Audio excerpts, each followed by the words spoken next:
Hello and welcome to Carl the Urban. I'm not Carl Urban.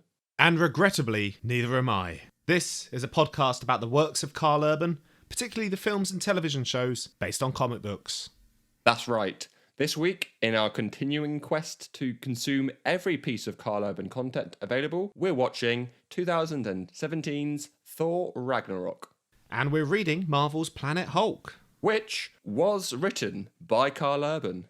No, it wasn't. It was written by Greg Pak and illustrated by Carlo Pagulayan. So it features Carl Urban? Or at least his character from Thor Ragnarok? Nope, no Urban or Scourge the Executioner. Look, I'll be honest with you. This is where the whole bit sort of falls apart. I hadn't really thought it through. Oh. Yeah. What shall we do now? Should we just get on with it? Yeah, okay.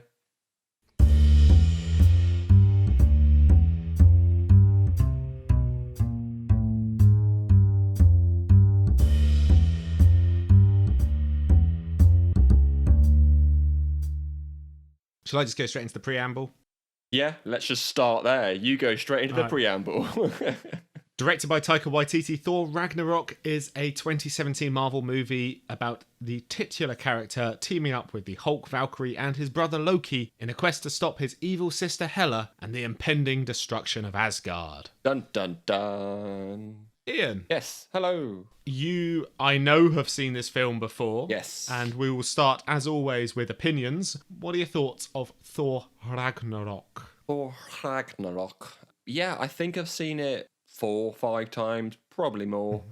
I'd say at least a handful, to answer your question, which you didn't ask me. And how many times have you seen it? Thank you. Just edit that in. Go back and edit that bit in. Yeah, I really enjoy it. It's very different to the previous Thor films. Taika has 100% injected humour into this, which I feel fits nicely into the MCU. Yep. As their boundaries can, if that makes sense. And then I think this sort of Thor humour bleeds into future films with Thor in it, you know, carrying on to Infinity War, Endgame, the trailers for the new one. It has a very Guardians 1 kind of feel to it, so I think that bodes well for the new one, so more Thor the fourth one, is it called, or something like that? Thor Love and Thunder. More Thor, Love and Thunder, the fourth one.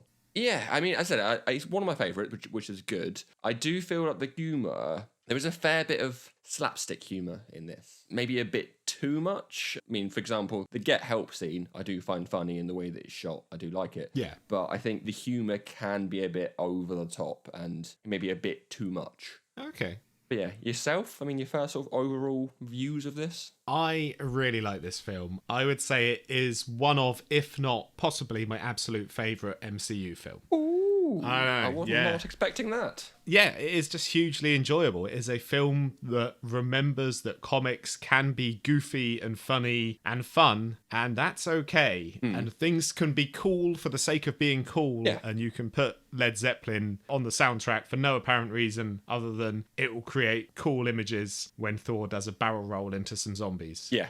And stuff like that. It is great fun. And, you know, you got those Valkyrie scenes where it's like the front cover of a metal album. Love it. You know, I worked a 6-day week this week. I watched this last night after finishing on a Saturday, and it's exactly the kind of film I want to watch after a long week. Yeah. It is enjoyable and uplifting and fun. And I know what you're saying with the comedy, and it is a criticism I have heard before. And my counter argument to that is it's funny. Yeah, I'm not saying it's not. It is hilarious and it is a great film. But sometimes it can be like, here's a bit that's quite emotional. Slap over the face. Here's some humour. I'm like, well, okay, allow it to just sit for a second. Let's just appreciate this emotional scene for a little bit longer, and then you can go into the next scene. But I think a lot of the times the humour comes from undercutting a serious moment like that. So the joke would not land as well if it hadn't come immediately after a serious or a dramatic moment. So him giving that heroic speech, throwing the ball at the window and it hitting him in the head. Yeah. That's pretty funny. That's where the comedy comes from. And the destruction of Asgard, obviously having that sad moment, and then the comment by Korg about rebuilding and then immediately seeing it blow up.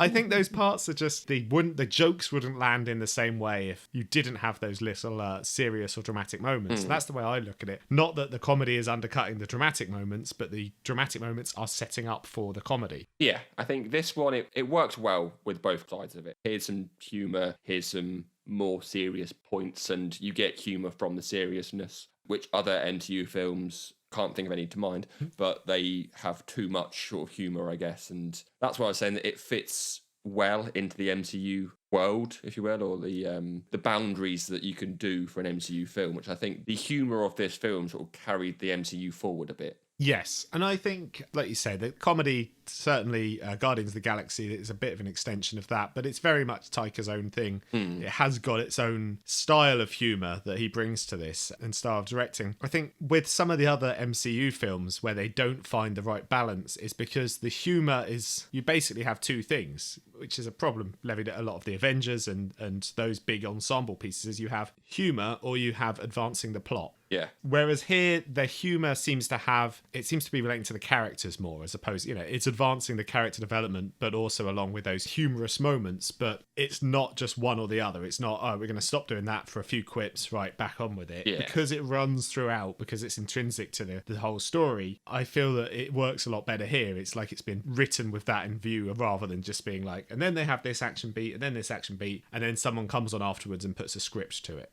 Yeah. Adds some jokes. Well, it does feel like the majority of the film is fight scenes and what seems to be improvised comical conversations. Because as far as I've heard, anyway, a lot of the scenes with the characters talking were improvised, or Taika gave them free range to just go, right, we'll just film a bunch of stuff. If you want to go off script, you can do. And then they've worked that into the film, which I think that also adds to the humour and the characters' connections, I guess. Yeah, I know what you mean. I think, they're given a little bit of freedom. Obviously, the plot is structured and there is a script, but there seems to be a bit of leeway with the jokes they tell and a few of the lines. That, it just adds a freshness to it. And you can tell that the cast are having fun with it. Yeah. I mean, I think Chris Hemsworth has gone on record to say that he was ready to leave Thor before this film. Wow. He was ready to leave him behind because he just wasn't enjoying playing the role particularly. And I don't blame him, quite frankly. After Dark World, Kenneth Branagh as Thor was okay, but he was just sort of the buff muscular would turn up and hit things with a hammer, whereas this really gave him a sense of personality, a distinct character. If you try to describe Thor prior to this, it was just sort of, worthy. Yeah. Are you worthy? Yes. Okay.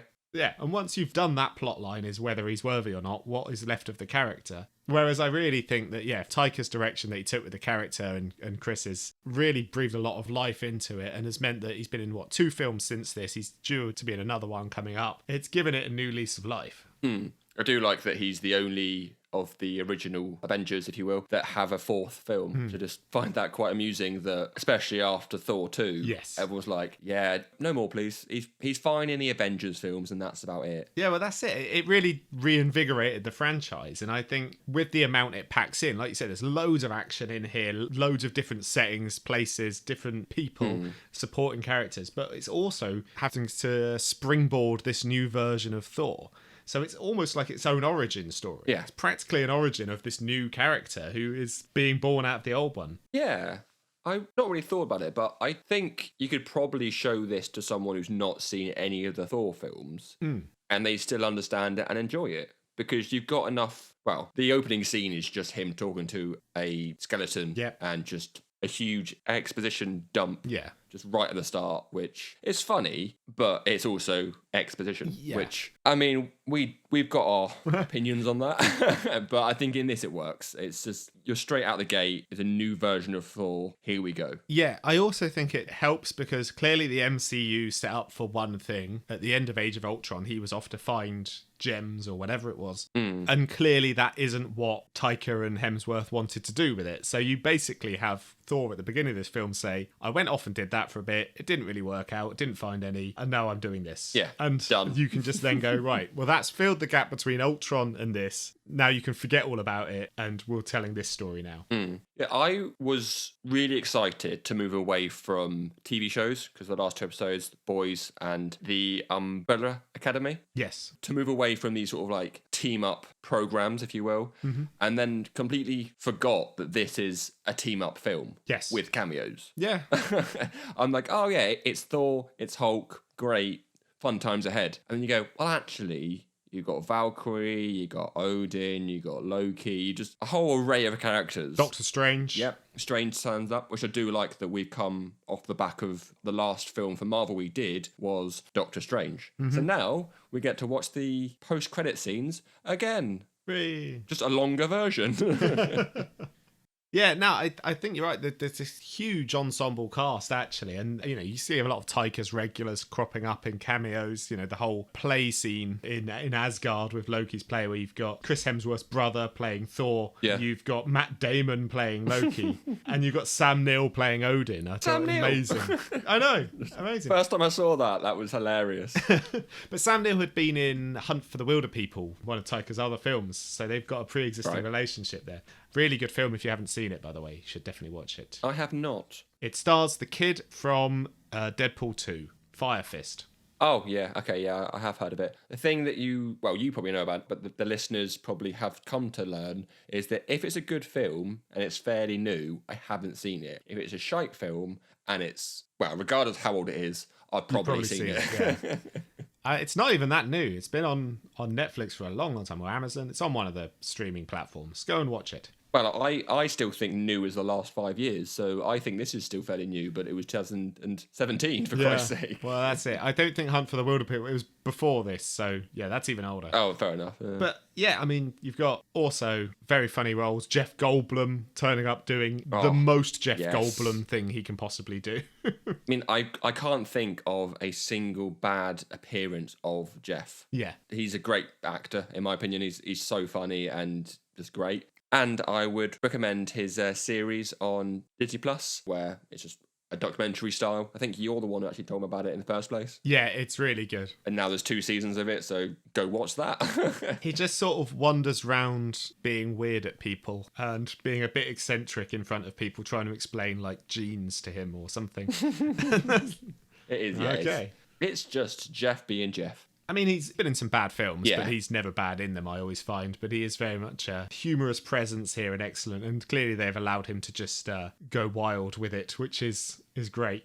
But you also, I find Mark Ruffalo in this one very funny. After a very dour turn in, the Avengers and having to be the sort of, oh, I'm so sad about this Hulk, which is fair enough. I actually find him very funny here, but not out of character in a way. He's sort of confused, and the humour derives from that as opposed to it's been anything else. Is it 2 years since Ultron? Yeah, so he's been the Hulk for 2 years. So obviously transforming back into him again, he's going to be so confused and just so, I'm on an alien planet, first of all, what the hell? Secondly, I've been Hulk for 2 years, what the hell? And now people are chanting the Hulk's name and he's getting covered in the green paint. And when I first heard he was in this, I thought it was going to be a bit of he's the downer and then Thor's the upper sort of thing. Yeah. The sort of, he would balance out the comedy, but it works really well with those two. Yeah, I think it does. And then obviously you've got the villain of the piece, Kate Blanchett, playing Hela. Mm-hmm. I think she's a great actor. I think she's clearly having fun here. She is hamming it up massively. Yeah, ham scale. Oh. She has a relatively minor role in actual screen time, but she's having a lot of fun. Yeah, her entrance,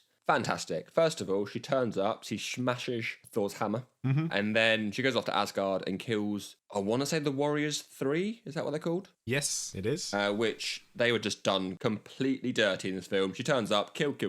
There you go. Oh. Yeah. I wanted to see a little bit more of those.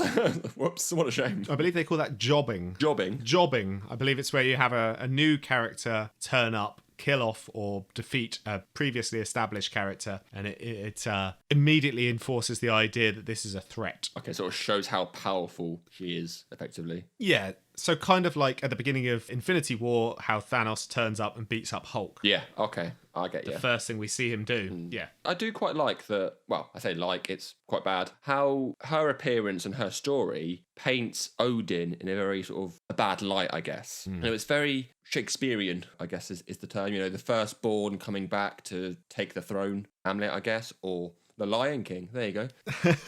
I'm not sure that's what the Lion King was about. The first king, that was an uncle. Well, Simba sods off. Yeah. And then he comes back to take his throne. Are you saying that Hela is the Simba of this story? Well, in Shakespearean terms, yes. Effectively, she wants the throne. I'm saying she's the firstborn. She's coming back to take the throne. Yeah. That's the only part I'm saying is the Lion King-esque. Okay. I'm not saying she's like a tiger or a lion or anything like that. Well, no, I got that part. Don't worry. No, I just feel like you're misremembering what Hamlet's about. Yeah, I've probably not. Well, I've seen the David Tennant version, if that helps. Okay, it probably does. Anyway, let's get back on track. Yeah, so Odin obviously sees this happening, and he's like, "Oh shit, Hela's coming. Right, peace out. See you later." It's like, well, I mean, you could kind of stay, father, and you could kind of help, but he's like, no, I'm good. Well, no, I think the idea of that was because he was alive, that was the only thing keeping Hela at bay. Yeah. Is when he died that Hela got released. It wasn't that Hela was coming, so he peaced out and left. It was because he was dying that she was being released. I'm not too sure why, but I just enjoyed hearing you say peace out.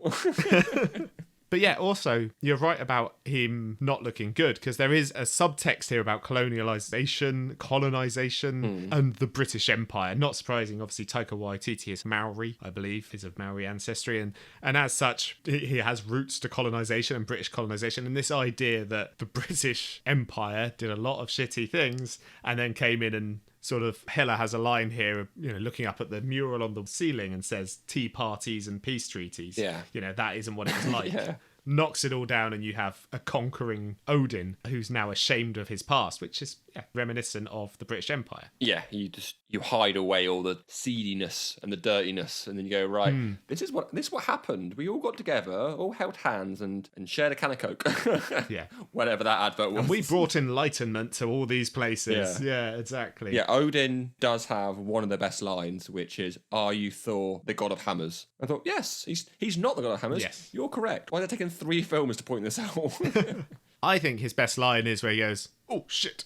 The beginning of the film, where he's Loki pretending to be Odin, and just you could see how much fun that he was having playing that role. Anthony Hopkins playing Tom Hiddleston, playing Loki, playing Odin. Yeah, I always Amazing. forget. Effectively, that was hit. It's weird 'cause in my head, I'm going, "That's Loki," and then I was going, "No, it's still Anthony Hopkins." Yeah, and Anthony Hopkins playing funny at the beginning of the film is funny. It's good stuff. Oh, yeah, it's great. Yeah, really good. Just to hop around a bit, there's a different bit that I like. I mean, it's not the classic, "I know him from work." It's not that one, but it's the bit where Hulk's literally smashing Thor around, like just slapping him around completely, and then Tom Hiddleston as Loki. It's like, yes, that's what it feels like. That was just comedy to the perfect beat. He's sat there terrified for his life, and then suddenly just jumps up, and it's, yes, Taika, well done. You've done that bit well. It's almost like he can direct comedy. It is, yeah. It's odd, that, isn't it? Yeah. And then there's a load of other good people in here. We won't dwell on them all, but Tessa Thompson, very good. Big Driss, great. Rachel House, another Taika Waititi collaborator, also in Hunt for the Wilder People. She was very good. And of course, we should probably talk about our man Urban. The main man Urban, with his 2 guns, Des and Troy, from Texas, which is just daft, and I love it. And I do like his redemption arc in this. He has got quite a nice one. Yeah, almost taken directly from the comic book. His comic book, I would say, is a lot more epic in scope. He plays a similar sort of, he is a Enchantress's enforcer in the comic books. He has an antagonistic relationship with Thor for a long, long time, and then has a very similar sacrificial play fighting down the forces of Hell to stop Hela from catching them. So it has a very similar sort of arc in the comic books, but a lot more epic in scope, I feel. That's the only thing I would worry about this film is the amount that they packed in meant that plot lines like that, which are big moments in the comic book, were a little bit lost in this film, but that's a minor complaint. I mean, he's basically playing Billy Butcher at the beginning, so that's fun. Yeah, I was half expecting him to call Hela the C word. Oi, who are you, you beep? Yeah. But I'll tell you what, the comic book we're covering is Planet Hulk. Yes. So why don't, instead of talking about that segment of the film here, because it's the one bit of the film we've not talked about, we'll talk about the comic, and then we'll do comparisons between that and the film. All right, sounds like a bit of a plan, Hulk. Good stuff. Right. Published in the pages of Incredible Hulk 92 to 105, Planet Hulk is a storyline that sees Bruce Banner's alter ego jettisoned off to an alien planet by the Illuminati, where he gets his Spartacus on, becoming first a gladiator and then a revolutionary. So, Ian, you've not read Planet Hulk before?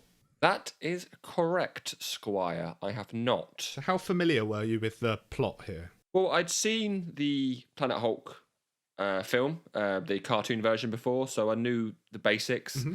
And before reading it, I kind of assumed it was just going to be a comic about fighting, and that was about it. But I didn't actually realise how fleshed out the characters were going to be. I've not read any Hulk comics in the past. No, I haven't. There you go, I've just realised that. No. Any ones he's been in that I've read? Apart from for the podcast, Logan, he's in Old Man Logan. He is, in the end, but okay. It's kind of not him, is it? Not really. It's a different version of him. And you must have read some Avengers comics or something with him in, but maybe not actually. Is he in Age of Ultron? Struggling to remember now. Yeah, probably. I read that one. But yeah, the majority of my Hulk information, I guess, comes from the films, TV shows, that kind of stuff, online reading, if you will. So yeah, not really read any Hulk stuff before, really, is the answer to your question.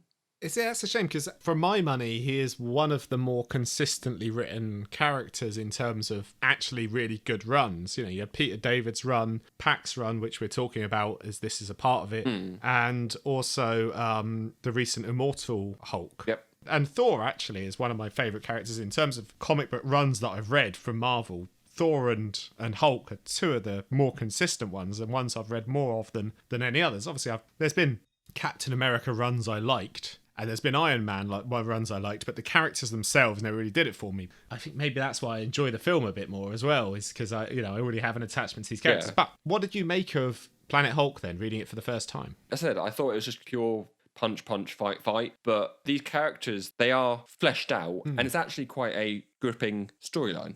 Yes. Which I didn't think I'd be that invested in this character, these characters, just it being the fact that, like you said at the start there, he's exiled from Earth, he then becomes a slave, then a warrior, then ultimately a king. And it's like, I didn't really expect this from angry Hulk smash boy.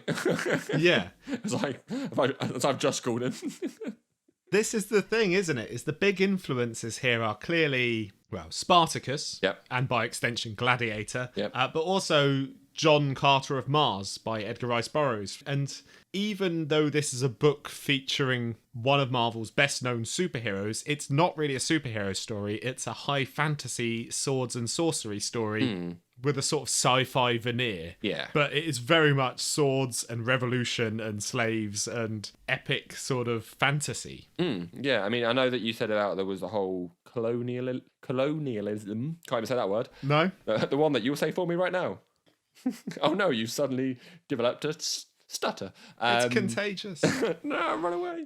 Anyway, yeah, I know you said about that in the film. I think this as well, you've got other kind of versions of, like, it's not just he's got his way up to being the king. There's the whole plot about the current king, if you will, and the fact that he's been sending out these spikes across the world kind of thing, or across the planet, to effectively stay king or become the king. It's not all about Hulk, which is the interesting bit. Well, there's political intrigue there, and also with a lot of the ally characters that he picks up along the way. They're not cut and dry heroes, and they're not a uniform team, even though they're war-bound.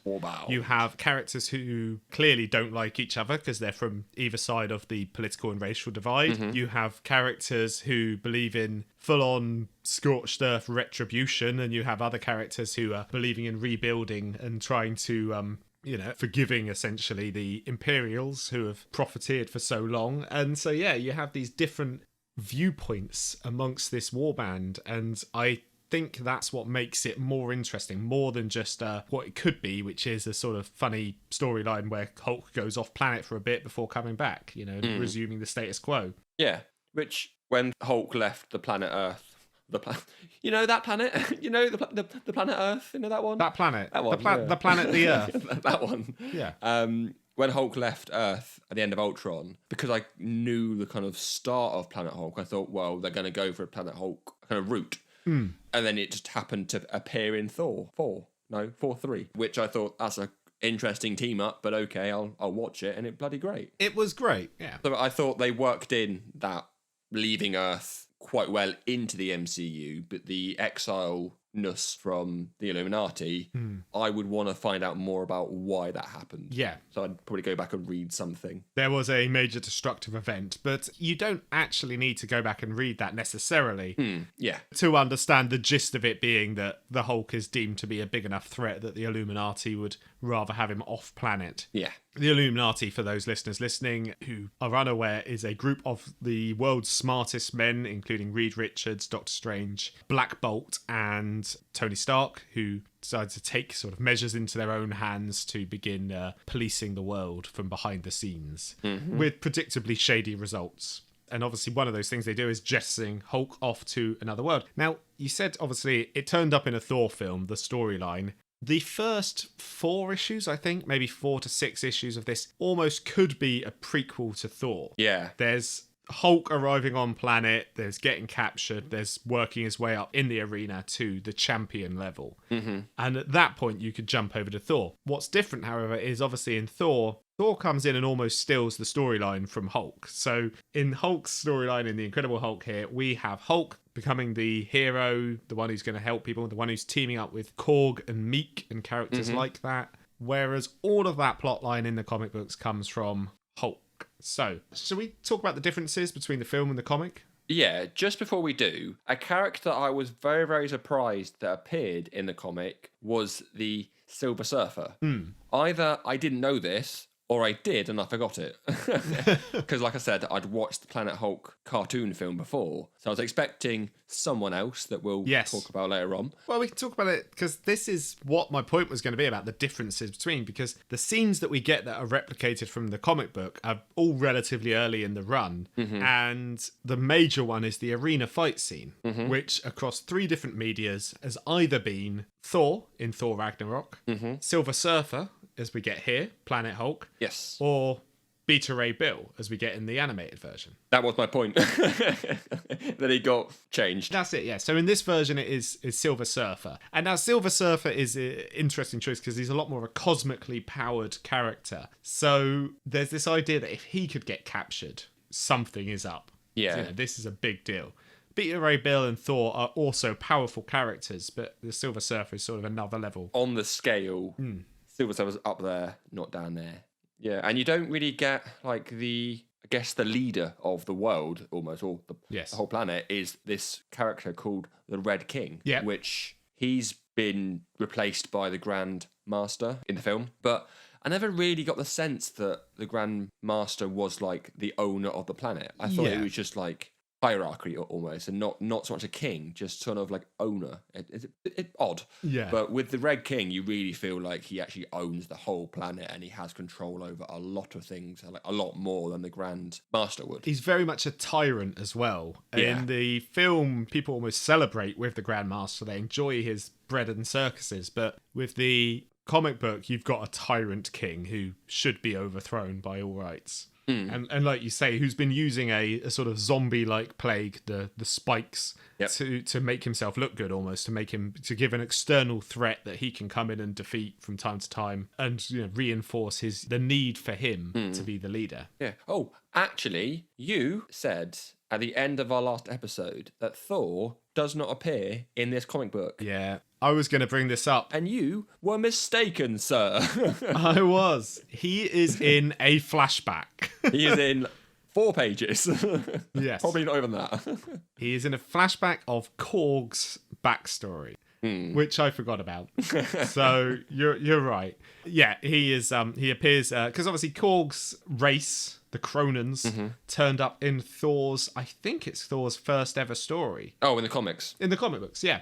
So sorry, I thought you meant Thor 1. No. So Thor's first ever comic book, where he goes to Sweden, wherever he is, Norway, finds the hammer, the stick that he finds that turns Donald Blake into Thor, featured an attack of an alien race, the Cronins, that he fought off, and they went off. Wow. There you go. And they were relatively untouched since then. I think they may have cropped up, but hadn't been used. And then just all of a sudden, right, well, here they are. Here's the Cronins. It's quite cool. Even though it's not exactly it's not a Thor story, or a Thory, You can add in some sort of like budumts there if you want. I know you won't though.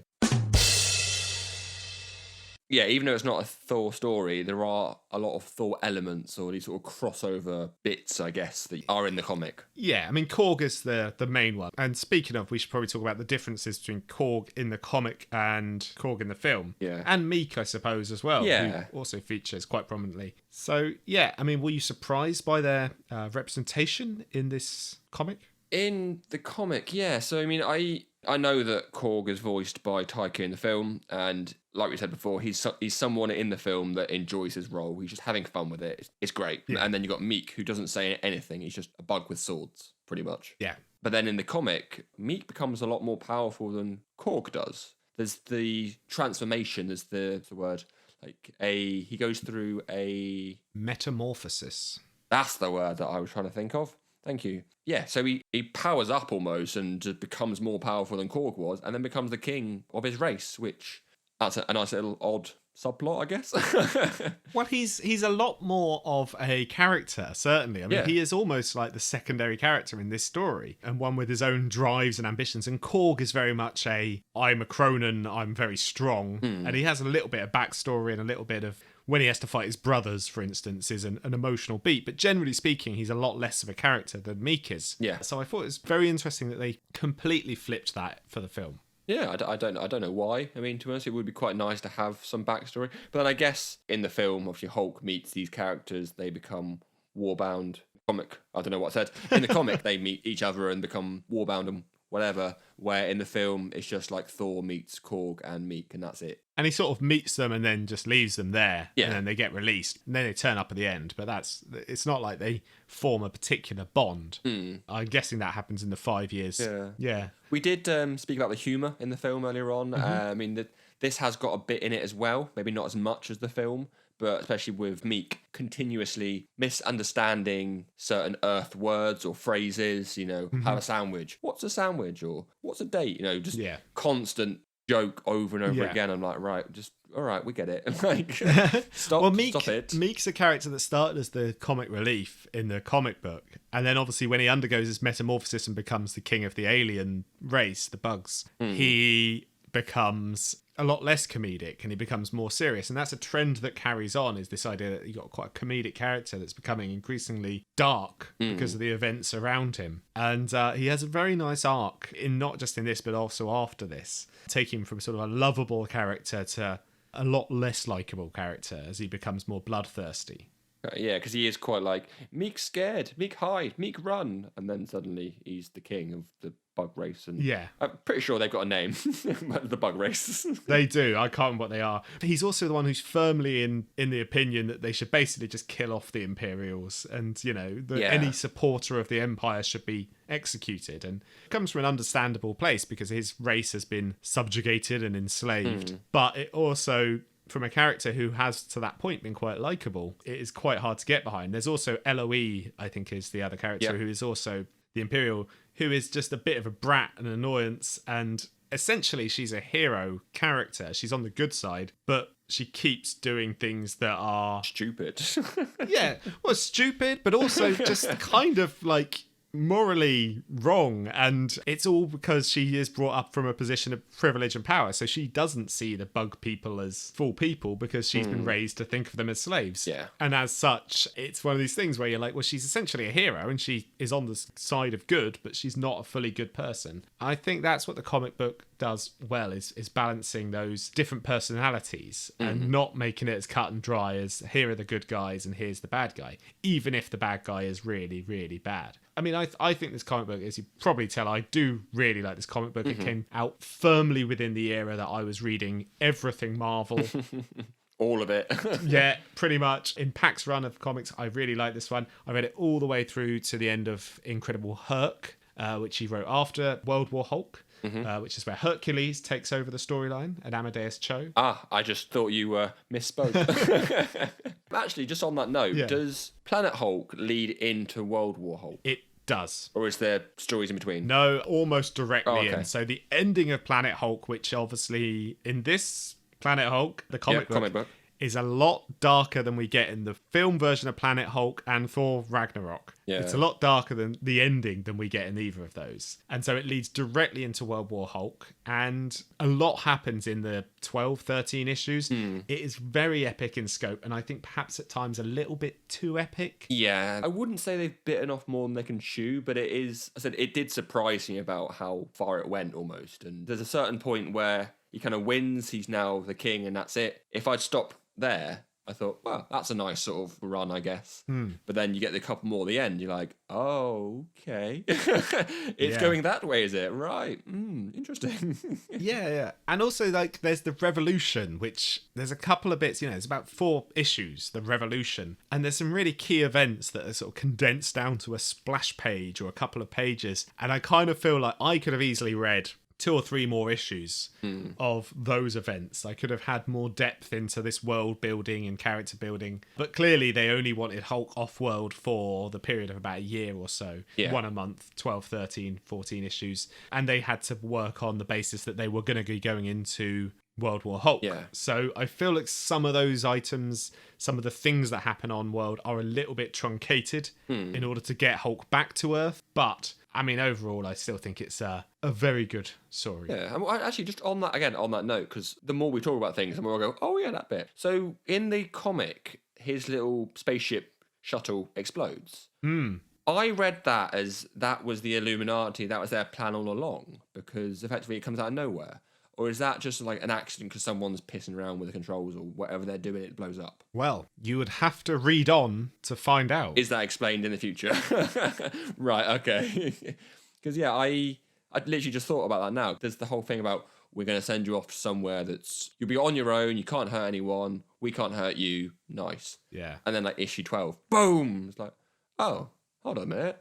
Are they lying? Was that a mistake? It is a dark ending to the Planet Hulk storyline, but it is not the end, as we established. It does carry on, and what comes next is also a big Marvel crossover event with the Hulk returning, so well worth reading if you enjoyed this storyline. Okay. I think that's it for Planet Hulk. Shall we move on to your egg hunt? All right, then. Iain's egg hunt. Iain's egg hunt. Iain's egg hunt. I'm not yoking you. Well, I first want to start off with the late, great Stan Lee. How could I not? It's always great to see him. In this one, he's playing a barber who shaves off Thor's hair with a weird thing that you would have killed Thor. So many circle sharp things on there. But yeah, it's a Stan Lee cameo, so... I suppose he's impervious to harm, isn't he, old Thor? Yeah, I guess so. Never really touched on how strong he is, and yeah, that's something actually we've not actually looked at in the MCU, I guess. Like, what's his weakness? Yeah. But, yeah, there you go. Whatever the plot demands, I imagine. Well, yeah, and whoever's behind the camera. But yeah, sticking with the film then, the care home that Loki puts Odin in is called Shady Acres. It is. Which is a ongoing joke in the sort of TV film kind of world, I guess. Originally from Ace Ventura, and it's been in South Park, and I think GTA Vice City as well, so it's just across the board. It's someone's name, and I didn't write that bit down, so go away and find out what it is. No, it's the creator or the director of Ace Ventura. Right. I can't remember his name, but he's sort of shortened it down to Shady Acres. Quite like that. Yep. You're going to find out now. You're going to look it up. I will do your job for you. Don't worry about it. Let's have a look. Shady Acres. What is this? Oh, God. Carry on. I'll chime in later on with what this means. All right, well, again, sticking with the old film, when Hulk transforms into Bruce, he wears one of Tony's old shirts, and it's the cover of Duran Duran, Hungry Like the Wolf. And then later on in the film, he ends up fighting a giant wolf. Ah, yes, he does. Fenris the wolf boy. He's not a boy, he's just a big wolf. A big old dead wolf. Zombie wolf. Cool. Are you still searching? I'm still searching it. I think you might have made this up. Well, we'll end my egg hunt on that, shall we? But keeping with the foreshadowing features in this, I guess I'll say, when Hela crumbles the ceiling concrete artwork, it crashes to the ground, and we see a crack that goes straight through Thor's eye, foreshadowing what's going to happen in the final fight scene. Ah, yes. Yeah, I do quite like that. You know, I enjoy a little foreshadowing. Tom Shadyache. There you go. Tom Shadyache. Shadyache. Yep. Shakers. Shady. No, His name is Shady AC, so it might be Shadyac or Shady. I don't know. There. Either way, I can see how that becomes Shady Acres. There you go. Done. Anyway, in the film as well. I keep saying in the film. I've got no Easter eggs for the comic, so I don't know why I keep saying in the film. But artwork in the Grand Master's room or booth at the arena. A lot of the wall art there is inspired by Jack Kirby. Yes. There's even a part of it that is a piece of a cover from a Fantastic Four issue, number 64, I think, from memory. Could be wrong. I've not read it. Just I would looked have written that down if I were you. Yeah, no, 64 was the issue. Okay. But you can see it's like a shape of a spaceship. Yeah. And all the little pieces have been used for the artwork, which I'm always interested in artwork in films. Yeah. Little hidden things. There's lots of the character design, the random characters that turn up on Sakara, clearly Kirby inspired as well. There's Yeah. loads of these really colourful characters that look like Eternals and things like that. Yeah. Yeah, and in the film, when you're flying over, not you personally, but when the camera's flying over towards the Grand Master's tower, there's all these like head statues. There's the Hulk one being built. This shows that he's the current hero. Yes. Or champion of the Contest of Champions. I don't know, whatever it is. Well, the Contest of Champions is an Easter egg in itself, and I'm surprised you didn't pick up on that. Well, I might have that written down. So, Oh, okay. I'll wait for it then. I'll wait. Anyway, the reason I bring up I'll let you Google it.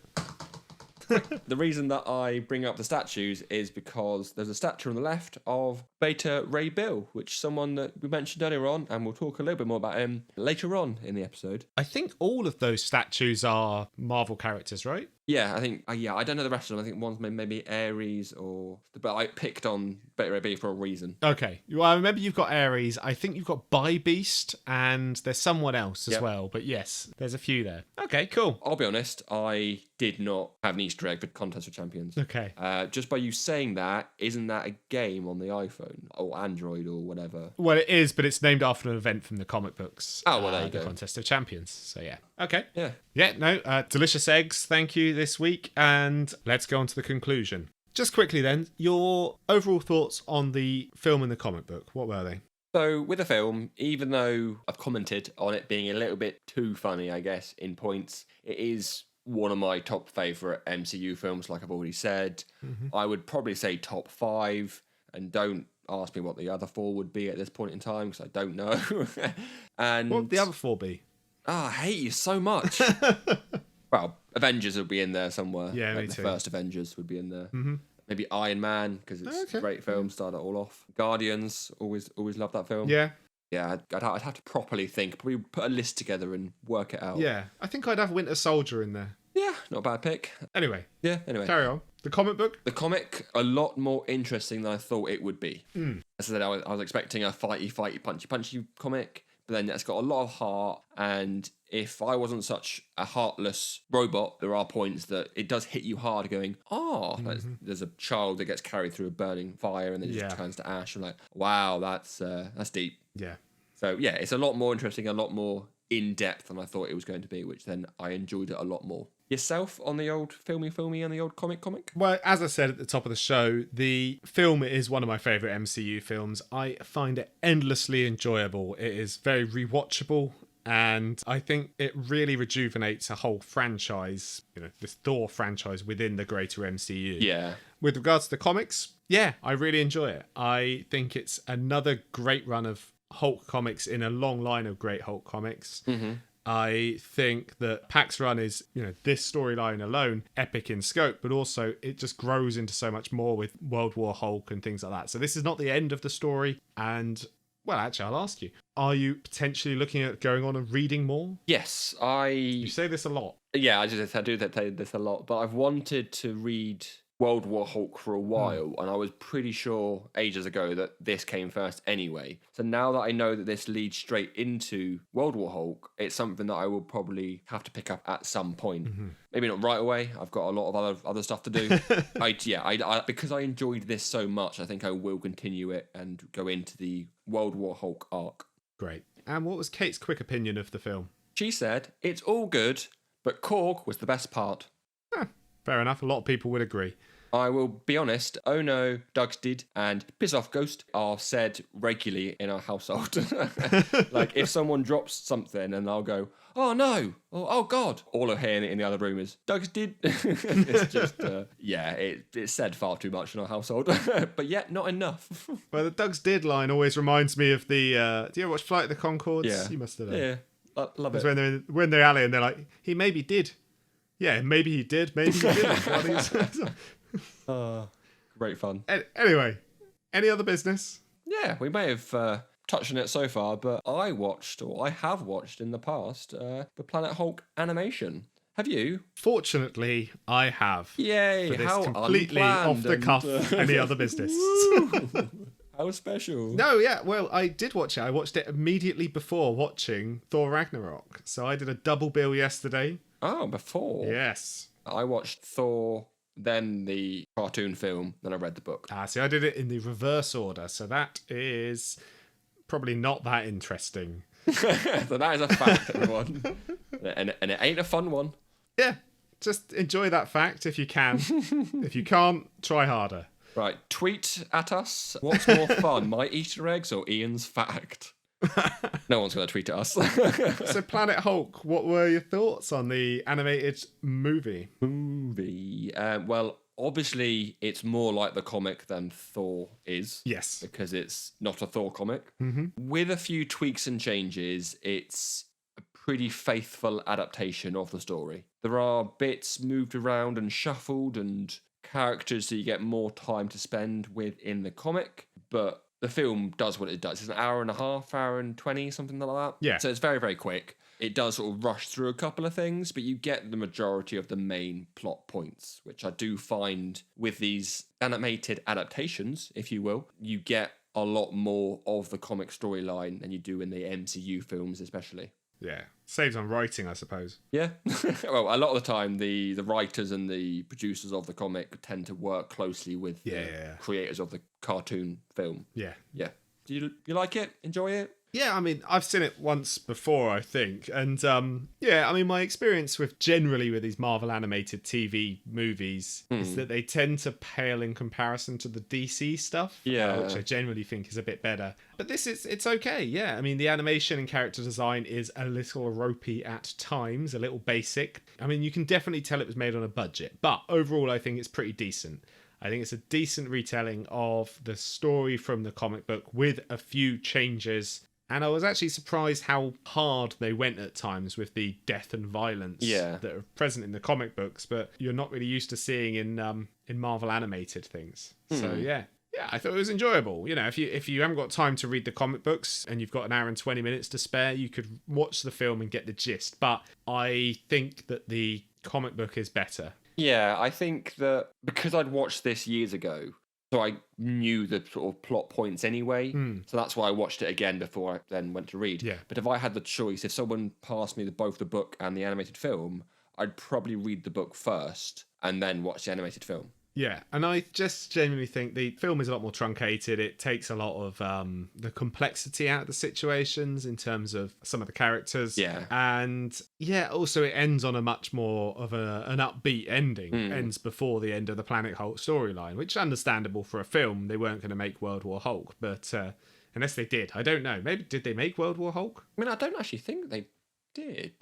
I don't know. I could have a look, but I'm not going to. No, I wouldn't bother. But it does mean that the animated films, as far as they're concerned, the Hulk storyline ends with him on a foreign planet with a wife and child, which is good. Good for him. Yeah, actually, I forgot about that. Yeah, is the child bit in the comic as well? The child bit is only in the comic. Yeah. Oh, sorry, not the film. Sorry, not the. It's in the cartoon film. It's not in there. No, she's not pregnant by the end of this, but obviously, yeah, they are together, husband and wife, or king and queen, or whatever they call them. But yeah, I mean, like you said about during the comic book about the burning child when she walks out and it turns to ash in her hands. Yeah, that's in the film. I know. And I was really surprised by that. I was like, wow, okay, you know, they went hard. And like we said, the Silver Surfers changed over to Beta Ray Bill. Yes. I assume for licensing reasons, I don't know. Almost certainly, yeah. FF was with Fox. No. It would have been with Fox, yeah. Fox at that time. That's almost certainly. So they had to sort of tweak it a little bit. So fair enough, you want to use a Thor character, I guess. I don't know. But in the cartoon film, he's proper pummeling his face just over and over again. I think it's Meek? No, Korg. Like, Thor, stop. You won. You don't have to kill him. And he's like, oh yeah. Like, oh, stop. I don't know what. Hulk sad. I suppose they needed an alien, and they needed it to be a very powerful alien, I suppose, for it to make sense. So yeah, Beta Ray Bill makes sense. Oh, and one line that I enjoyed in both the comic and the animated film was Hulk slash. Yes. I just thought that was quite funny and amusing. Made me laugh. You love a reference. I do. Yeah. All right. Any more to say about Planet Hulk 2010? No. I think we've said enough. So that's all from the Asgardians of the galaxy. I get it. Hey, that's us. We're the Asgardians. Of the galaxy. I just panicked and threw that bit in. Fair enough. It is a comic book, Asgardians of the Galaxy. Oh, well, because I thought of the Thor 4 More Thor trailer. Thor 4, More Thor. More Thor, the fourth one, Thor 4. Anyway, do the actual proper outro The now. quest for more boys. What? Right. Think about what you just said. Right, outro. That's all for us this episode. Thank you once again for listening. If you like this episode, then remember, 1 subscribe equals 1 prayer to the Norse deities of podcasting. Subscribe. So, join us next time as we'll be carrying on our Carlo Urbanathon and reading Red. No. I'm sorry, I'm putting my foot down. We're not watching Red. I can't be bothered to watch Red. So we do something else instead. Join us next time as we read Lord of the Rings and watch the second Lord of the Rings film and the third one. I would do that. No, next time, in fact, it's Millar time again, as we return to the works of the man who seems to have more adaptations of his work than any other, Mark Millar. This time he's paired up with Watchmen artist Dave Gibbons for action comedy spy jinx in Kingsman, The Secret Service. I would rather watch that than Transformers The Last Night or whatever it bloody was. Was Carl Urban in that? Well, no, but it was like I'll do anything. The Secret Service. Oh, no, it's not actually. Yeah, good point. As I was saying it, I realised that's not the same, like... Transformers, The Secret Service. Yeah, that one. All right. We done? I don't know. Yeah, that'll do. I can't think of anything more funny. I'm done. It's almost a joke. Let's end there. Transformers sucks. Let's go out on not quite a high, but whatever that was. Transformers sucks. That's what I'm saying. Transformers does suck. Bye. Ba-do-boom.